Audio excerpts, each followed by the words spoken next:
Hello everyone, welcome back to this month's Your Opinion is Shit, where I take all of my patrons' dumb opinions and I rate them shit or not. If you too would like to have an opinion that matters, feel free to follow the link below to my Patreon, where if you donate $5 or more a month, you too can have an opinion. So without further ado, the question of this month was, of course, one for Halloween, which was, what is a horror game opinion that will get you crucified? So, without further ado, let's bring these up. For Kronos, we have a couple. We have jump scares are not scary. They are startling, which is fundamentally different. Too many lean on shock value over actual substance, i.e. they'll put something in just to get a reaction or because it's cool and whatever, and not because it really serves any narrative purpose. Any game where the flashlight's light doesn't behave like actual physics would dictate, specifically anything where it's basically a dark fog a few feet past your flashlight and inexplicably can't penetrate. I'm of the opinion that jump scares have their place, but like Kronos says, they are startling, not scary. I think that a good method for a horror game is to really genuinely build up tension with creepy imagery, with atmosphere, with sound design, and then every once in a while it's nice to throw in a little jump scare just to like have a little like tension build and release. Jump scares are a natural part of horror games, however, a lot of horror games over-rely on jump scares, and that does not make the game scary, it just makes the game annoying. Five Nights at Freddy's only works as well as it does because it has that incredible atmosphere and that build-up to that inevitable jump scare. So yes, I agree with Kronos here, and also too many leaning on shock value over actual substance. A lot of the problems Kronos has with horror games is specifically design choices that have been made to engender YouTubers reacting to horror games, which unfortunately is a very large part of the horror games' current popularity. I would argue that horror games are even a little less popular than they used to be in the big heyday of horror games, when mascot horror was first starting to get its legs off the ground, when stuff like Amnesia and Outlast and Five Nights at Freddy's were first getting popular, and a lot of those games relied heavily on YouTubers for their success. So that's the reason the trends are like this. Your opinion is not shit. I think some of the things you dislike can be used in moderation, but your opinion certainly is not shit, and a lot of, especially amateur horror developers, utilize these things far too much for their own good. Next, for Gray Man, Resident Evil. The remake is pretty good, but the OG is laughably bad even for its time. What are you talking about? You were almost a Jill sandwich is the best code in the entire world. To be fair, in defense of Resident Evil, I think its popularity and its praise are more so to do with the fact that it essentially single-handedly started the survival horror subgenre as we know it. There were a couple games before it, like Sweet Home. I believe Clock Tower predates Resident Evil as well, the original Clock Tower. But the idea of finding resources, conserving them, respawning enemies, fixed camera angles, those were things that were incredibly popular for a number of years, and the game that really started them was Resident Evil. Now, I haven't actually played Resident Evil, so I can't really state the actual quality of the original game. All I know is the memes, but like most games from that kind of started a genre, I can imagine that it is probably not as refined as later entries. So I don't believe your opinion is shit, but I do believe that we should at the very least appreciate what Resident Evil did. For Inquisitor Thomas, Higurashi is kitty shit. Play a real horror visual novel like Nekopara. You're right, Inquisitor Thomas. Nekopara is the scariest fucking game imaginable. You know what? Chocolat is horrifying. I've never played Nekopara. Higurashi is kitty shit, though. Like, unbelievable psychological torment, high schoolers murdering their friends in cold blood because they think they're trying to kill them. No, kitty shit. You're correct. You're absolutely correct. Your opinion is not shit, Inquisitor Thomas. For John Hummel, here's an opinion that's a double whammy. Doki Doki Literature Club is the best horror game of all time, but is better as a dating sim. This opinion does not reflect my view of the game, though I do enjoy the way the horror works in it. I'm assuming you're joking about the dating sim part, because I made a whole video about that, sir.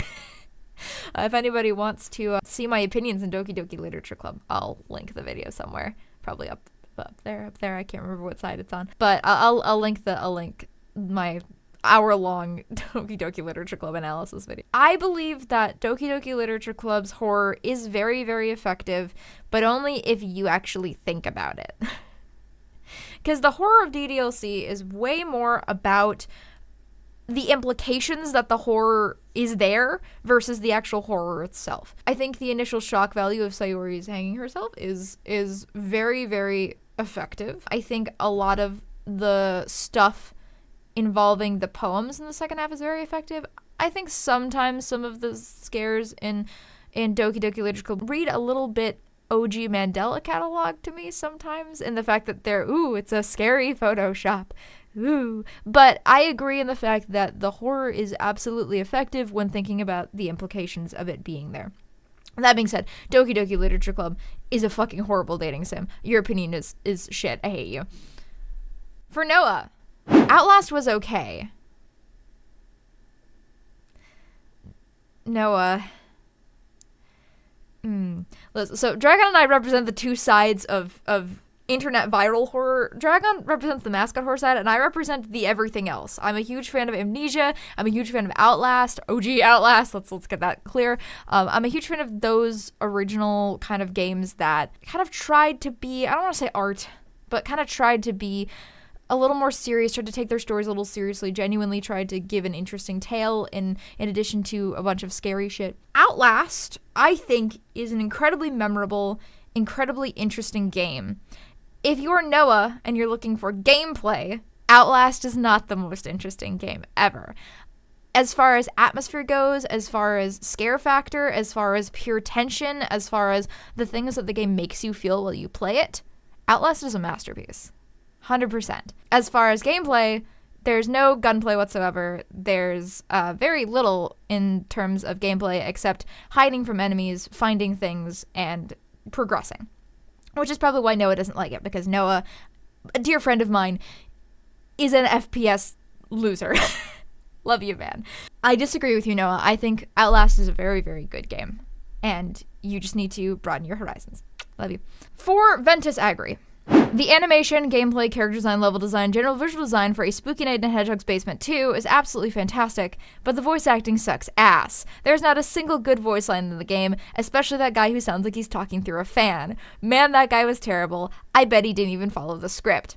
So I've been in contact, actually I got a special interview with the developer of A Spooky Night in Hedgehog's Basement 2, and I can confirm for you that the guy who was talking through a fan actually did not follow the script. I don't think he even, acknowledged it. I think he just went off on his own and did stuff. That's what the developer told me, at least. So yeah, what a jackass.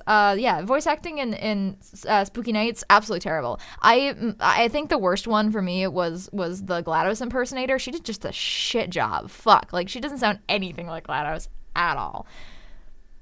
For those of you who wonder what the fuck we're talking about, Spooky Night in Hedgehog's Basement 2 is a fan game that Dragon made a couple years back. You should go play it. It's a lot of fun. It's a genuinely very good game. Finally, for Xavier Pena. I've got one, though I'm not sure how unpopular this will be. The game that kicked off the horror Let's Play scene back in 2012, Amnesia the Dark Descent, is so goddamn boring. I've tried on 3 separate occasions to get through it, and I have to turn it off after an hour. I do not find anything in that game scary at all, and there's a whole lot of walking with absolutely nothing happening. 0 out of 10 do not recommend. Oh, Xavier, you hurt me. You hurt me. Amnesia is one of my favorite games. Amnesia the Dark Descent is one of my favorite horror games because it combines the elements of a more traditional Resident Evil style survival horror game with a lot of actually really genuinely interesting puzzle elements of point-and-click adventure games. Amnesia is incredibly effective at its scares, I think, because it tells you that if you look at the monster, there will be consequences. And one of the golden rules of horror is that you don't want to show off your monster too much, because if you show off your monster too much, it ceases to be scary, because what the audience will be able to imagine will be 90% more terrifying than anything you can ever come up with. So Amnesia is incredibly smart about the fact that it tells you, don't look at the monster. Because the instant you look at the monsters, they look kind of goofy. But the fact that there are real genuine consequences, the fact that the prison level in particular is the most scary fucking thing for me, because it's massive, it's labyrinthine, it looks all the same, and there are about 3 different monsters that are in it chasing you. And if you die, you have to go all the way back to the beginning of the level. Amnesia is a much quieter game than a lot of modern horror games. Amnesia is a much slower paced game than a lot of horror games, and a lot of its intrigue comes from the story that it tells, which it is very, very, very slow to get into. Now, for you, since you've already tried a couple times, I wouldn't recommend trying to get back into it. It's just probably something that's not for you. I'm a huge fan of slow burn stories. The slower the burn, the better. But for me, at least, Amnesia: The Dark Descent is an absolute masterpiece. So, unfortunately, don't agree with you there, but I respect your opinion. So, that is this month's Your Opinion is Shit. I had a lot of things to say about this one because I'm a huge horror game fan, obviously. So, and I know most of the games people were talking about today. So, thank you guys so much for joining me. I'll see you all next month with another Your Opinion is Shit. Farewell, and have a good day.